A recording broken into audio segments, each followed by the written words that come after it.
فرمایا ان اللہ و ملائکتہ، بے شک اللہ تعالیٰ اور اس کے فرشتے یصلون علی النبی، نبی پر رحمت بھیجتے ہیں، یعنی فرشتے تو رحمت کی دعا کرتے ہیں اور اللہ رحمت بھیجتا ہے۔ یا ایھا الذین آمنوا، اے لوگو جو ایمان لائے ہو، صلو علیہ، نبی پر خصوصی رحمت بھیجا کرو جس کو اردو میں درود کہا جاتا ہے، وسلموا، اور سلامتی بھیجا کرو، تسلیمہ، سلامتی بھیجنا، یعنی خوب سلامتی بھیجا۔ تو یہ آیت جب اس آیت کی وجہ سے علماء نے یہ مسئلہ فقہاء نے بیان کیا ہے کہ زندگی بھر میں ایک مرتبہ درود بھیجنا ہر مسلمان پہ فرض ہے، کیونکہ اللہ نے حکم دیا ہے، اور الامر بشیء لا یقتضی التکرار، جب کسی بات کا آرڈر دیا جاتا ہے نا تو وہ ایک دفعہ کرنے سے وہ آرڈر پورا ہو جاتا ہے۔ تو اللہ نے ہمیں درود کا حکم دیا، تو زندگی میں ایک دفعہ بھی اگر ہم درود پڑھ لیں گے تو یہ فرض ادا ہو جائے گا، جیسے کہ کلمہ توحید زندگی میں ایک دفعہ پڑھنا فرض ہے، باقی جتنا پڑھیں اتنا اچھا ہے۔ اور جب کسی مجلس میں نبی صلی اللہ علیہ وسلم کا ذکر کیا جائے تو ایک مرتبہ اس میں درود پڑھنا واجب ہے، فرض نہیں ہے۔ فرض اور واجب ایک اصطلاح ہے۔ فرض کا مطلب ہوتا ہے جس کی دلیل یقینی اور قطعی ہو۔ تو چونکہ قرآن نے درود پڑھنے کا حکم دیا تو وہ چونکہ یہ نہیں اللہ نے کہا کہ ہمیشہ پڑھتے رہا کرو، بلکہ پڑھو، تو ایک دفعہ پڑھنا اس قطعی یقینی دلیل کی وجہ سے فرض ہے۔ تو فرضیت ایک ایسی چیز ہوتی ہے جس کا انکار کرنے سے انسان کافر ہو جاتا ہے، کیونکہ اس کی دلیل بہت مضبوط ہوتی ہے۔ اور دوسری حدیث میں آتا ہے کہ وہ شخص بخیل ہے کہ میرے سامنے اس کا تذکرہ کیا جائے اور مجھ پر درود نہ پڑے۔ تو اس حدیث یہ چونکہ خبر واحد ہے، کیونکہ ظاہر ہے قرآن جس طرح تواتر کے ساتھ ثابت ہے، اس طرح اخبار آحاد جو خبر واحد ہوتی ہیں اس طرح تواتر کے ساتھ ثابت نہیں ہوتی، تو اس میں تعویل کا بھی امکان ہوتا ہے۔ تو اس لیے فقہاء، خاص طور پر احناف جو ہیں، فقہاء حنفیہ، انہوں نے فرض اور واجب ایک ٹرم بنائی ہے شرعی مسائل کو سمجھانے کے لیے۔ تو اس لیے انہوں نے کہا کہ جب کسی مجلس میں نبی کا نام آئے نا تو اس مجلس میں ایک دفعہ کم سے کم درود پڑھنا واجب ہے۔ واجب کا درجہ تھوڑا سا فرض سے نیچے ہوتا ہے کیونکہ وہ حدیث سے ثابت ہے۔ تو اور پھر جب بار بار نبی کا نام آئے تو پھر بار بار پڑھنا واجب نہیں ہے، کیونکہ اس میں حرج ہے۔ ہاں مستحب ضرور ہے کہ جتنی دفعہ پڑھیں، جب بھی نبی صلی اللہ علیہ وسلم کا نام آئے تو لازمی درود شریف پڑھا کریں، یہ تو مستحب ہے۔ نبی صلی اللہ علیہ وسلم نے فرمایا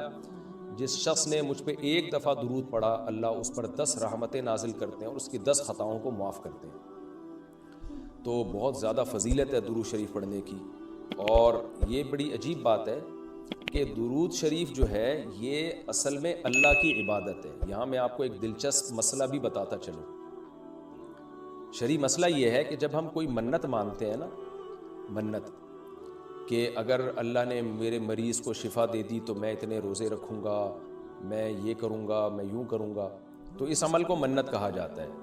کہ باقی اگر آپ ٹھیک ہو گئے تو آپ پر لازم ہوتا ہے کہ آپ وہ کام کریں۔ تو منت میں یہ ضروری ہے کہ آپ جس چیز کی منت مانیں وہ عبادت مقصودہ ہو اور اس کی جنس میں سے لازم بھی ہو، یعنی عبادت میں کامل عبادت ہونی چاہیے، وہ عبودیت کا عنصر اس میں ہو۔ جیسے آپ نے منت مانی کہ اگر جو ہے میں امتحان میں پاس ہو گیا تو میں 3 روزے رکھوں گا، تو روزے عبادت ہے، مقصود ہے، یعنی عبادت مقصودہ میں سے۔ لیکن اگر آپ نے منت مانی کہ میں اگر امتحان میں پاس ہو گیا تو میں وضو کروں گا، تو وضو چونکہ مقصود نہیں ہے، عبادت مقصودہ نہیں ہے، وضو سے مقصد تو نماز ہوتی ہے، تو وہ منت آپ کے اوپر لازمی نہیں ہوگی۔ آپ نے اگر منت مانی کہ جی میں صدقہ کروں گا، تو صدقہ عبادت مقصودہ ہے اور اس کی جنس میں سے جو زکوٰۃ ہے وہ واجب بھی ہے۔ روزے کی جنس میں سے رمضان کا روزہ واجب ہے۔ آپ نے نفل نماز کی منت مانی تو بھی منت پورا کرنا آپ پر لازم ہے، کیونکہ نفل نماز جو ہے وہ عبادت بھی ہے اور اس کی جنس میں سے یعنی فرض نماز آپ پر لازم بھی ہے۔ تو اگر دونوں میں سے ایک شرط بھی نہیں پائی جائے گی تو منت پھر منعقد ہی نہیں ہوتی ہے۔ جیسے آپ نے کہا کہ میں جو ہے وہ اگر امتحان میں کامیاب ہو گیا، پاس ہو گیا، تو میں جو ہے اپنے والدین کی خدمت کروں گا، تو یہ خدمت ثواب تو بہت ہے لیکن عبادت مقصودہ نہیں ہے، عبادت مقصودہ نہیں ہے۔ تو یہ منت آپ پر پورا کرنا لازم نہیں ہوگی۔ خدمت تو کرنی چاہیے، ماں باپ کی خدمت سے بڑھ کر تو دنیا میں کوئی نیکی نہیں ہے، لیکن عبادت مقصودہ نہیں ہے۔ مقصودہ کا مطلب نماز، حج، یہ سب چیزیں جو ہے نا مقصود میں آتی ہیں۔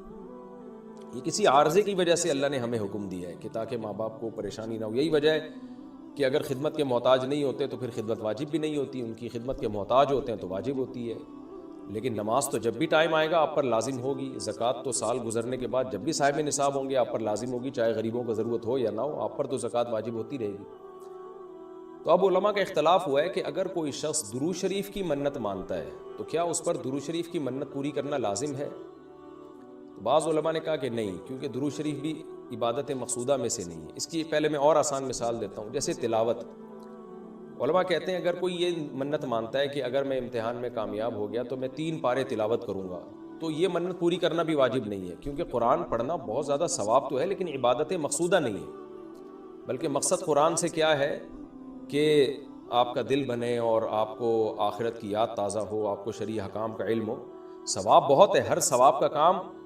اصطلاحی عبادت نہیں ہوتا، خوب سمجھ لیں۔ عبادت کی بھی 2 قسمیں ہیں، ایک عبادت ٹرم ہے، اصطلاح ہے، اور ایک عبادت مجازن ہم عبادت، ہر اچھے کام کو عبادت کہتے ہیں۔ اس لحاظ سے تو کھانا کھانا بھی عبادت ہے کہ اگر آپ کی نیت اچھی ہے اس سے، لیکن ایک ہوتی ہے مقصود عبادت، تو مقصودہ عبادت میں سے نہیں ہے۔ ثواب بہت ہے قرآن کی تلاوت کرنا، اللہ سے محبت کی علامت ہے، بغیر سمجھ کے پڑھنا بھی بہت بڑی نیکی ہے، قرآن بغیر سمجھ کے پڑھنا بھی، لیکن قرآن کی تلاوت کی منت جو ہے وہ منعقد نہیں ہوتی۔ تو اسی طرح اب یہ اختلاف ہوا ہے کہ اگر کوئی درود شریف کی منت مان لیتا ہے کہ اگر میں امتحان میں کامیاب ہو گیا تو میں 100 دفعہ درود شریف پڑھوں گا، تو کیا یہ منت پوری کرنا واجب ہے یا نہیں؟ تو بعض علماء کہتے ہیں کہ واجب نہیں ہے۔ وجہ اس کی ہے کہ درود شریف عبادت مقصودہ نہیں ہے، کیونکہ درود شریف کا مقصد تو یہ سید الانبیاء محمد صلی اللہ علیہ وسلم سے محبت کا اظہار، تو یہ نماز روزے کی طرح نہیں ہے۔ لیکن راجح قول یہ ہے، جس پہ فتویٰ دیا گیا ہے، کہ یہ منت پوری کرنا واجب ہے، کیونکہ درود شریف عبادت مقصودہ ہے، اور عبادت مقصودہ ہے اور اس کی جنس میں سے واجب بھی ہے، فرض بھی ہے۔ تو فرض کیسے ہے؟ کیونکہ قرآن نے ہمیں حکم دے دیا، اب زندگی میں ایک دفعہ درود شریف پڑھنا فرض ہو گیا، یہ مسئلہ تو آسانی سمجھ میں آ گیا کہ فرض کیسے۔ اب یہ ایک سوال پیدا ہوتا ہے عبادت مقصودہ کیسے ہے؟ نبی صلی اللہ علیہ وسلم کی تو عبادت جائز ہی نہیں ہے۔ اس کا بڑا دلچسپ جواب دیا حضرات فقہا نے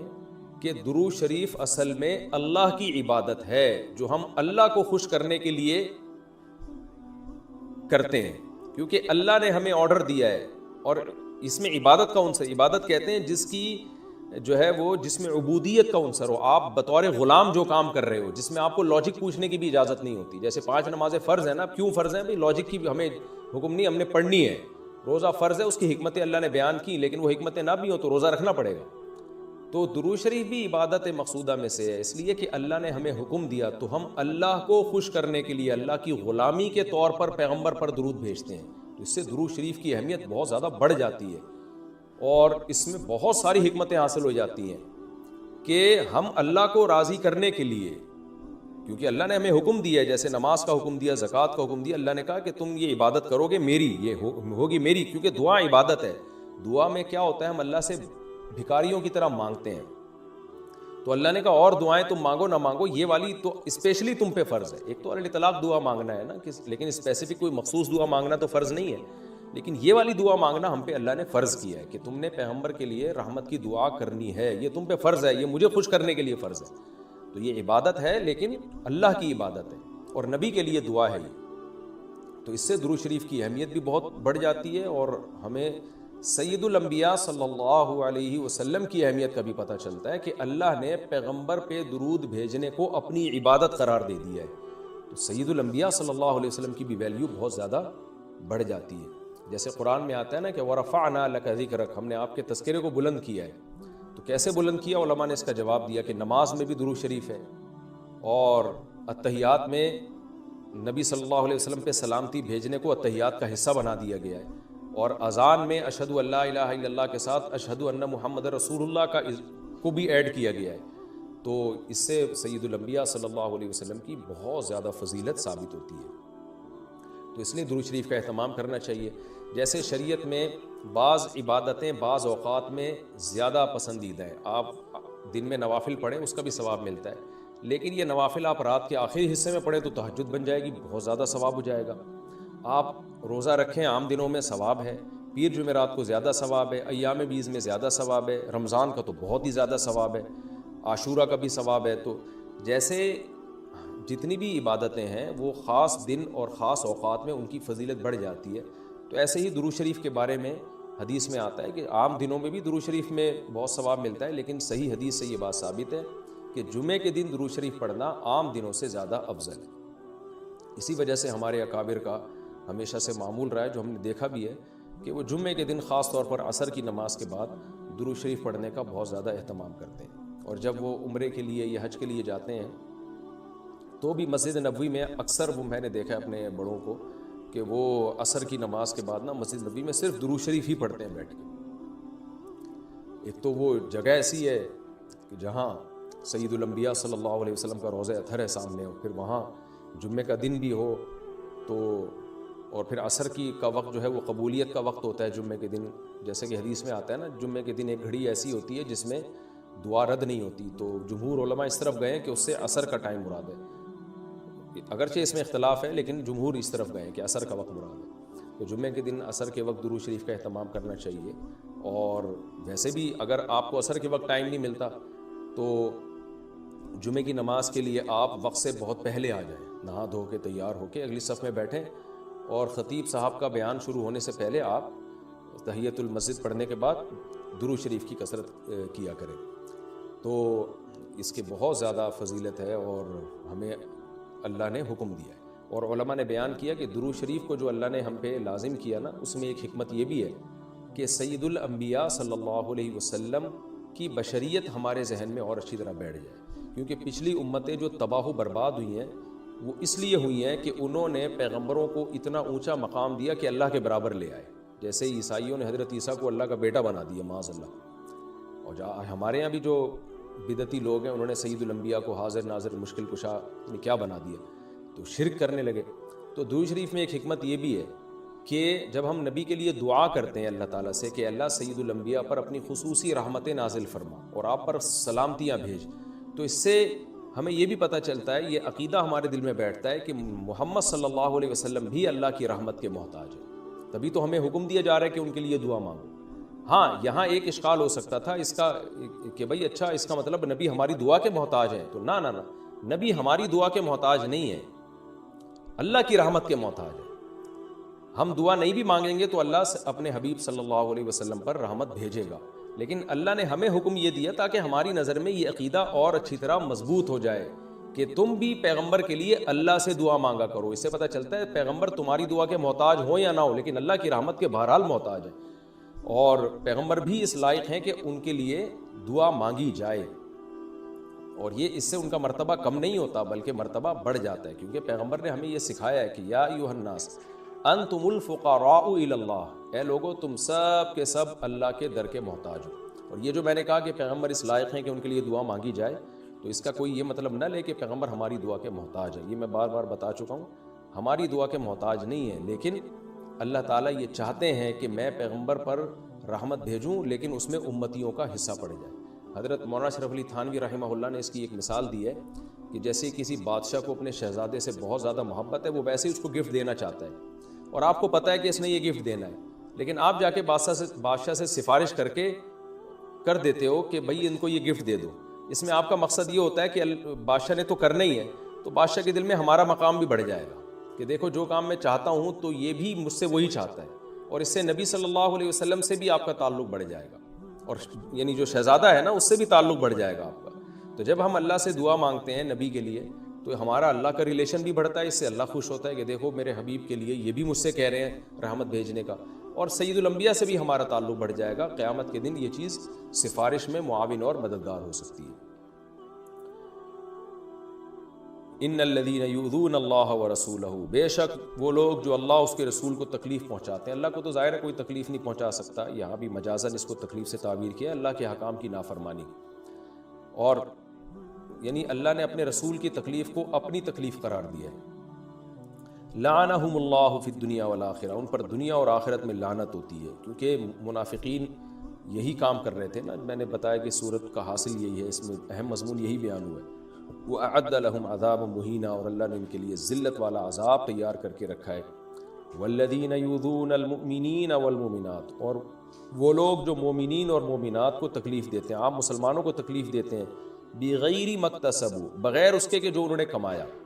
یعنی ایسے کاموں کو ان کی طرف منسوب کر کے تکلیف دیتے ہیں جو کام انہوں نے کیے نہیں ہیں، پروپیگنڈا کرتے ہیں، بدگمانیاں پھیلاتے ہیں، تو فقد احتملوا بہتانا، تو تحقیق ان لوگوں نے بہت بڑا بہتان اٹھا لیا. بہتان کہتے ہی بہت بڑے جھوٹ کو ہیں. وہ اثما مبینہ، اور کھلا گناہ. کیونکہ تکلیف کا ایک ذریعہ یہ بھی ہے کہ کوئی بھی اچھا کام کر رہے ہو آپ اس کی نیت میں شک کرنا شروع کر دو، حالانکہ وہ بری نیت نہیں تھی اس کی، اس میں منفی پہلو تلاش کرنا شروع کر دو. مجھے کسی نے کل کہا کہ بھئی ایک صاحب ہیں جو دین کی تبلیغ کر رہے ہیں اور یوں بائکوں پہ بیٹھ کے شو مار رہے ہیں. میں نے کہا بھائی یہ ضروری نہیں کہ شو مار رہے ہو، وہ نوجوان طبقے کو اپنے قریب کرنے کے لیے ہو سکتا ہے یہ کر رہے ہو کہ نوجوان طبقہ اسی طرح سے بائکوں کے ذریعے قریب آ جائے گا. تو دل کی حالت تو کسی نے نہیں دیکھی نا، تو ہم فوراً کسی کے عمل کو نیگیٹو کیوں لے کے چلے جاتے ہیں. تو اس میں بہت احتیاط کی ضرورت ہوتی ہے کہ آپ نے کسی کی طرف وہ عمل منسوب کر دیا جو وہ کر نہیں رہا. آپ نے کہہ دیا کہ یہ شو مار رہا ہے، حالانکہ وہ نہیں شو مار رہا. آپ نے کہہ دیا وہ دکھلاوا کر رہا ہے، حالانکہ اس کی نیت دکھلاوے کی نہیں ہے. تو ہماری سوسائٹی میں یہ بہت ہے. تو اللہ نے اس پہ بھی پابندی لگائی کہ جو کسی بھی طرح سے ایمان والے مرد اور عورتوں کو تکلیف دیتے ہیں تو بہت بڑے گناہ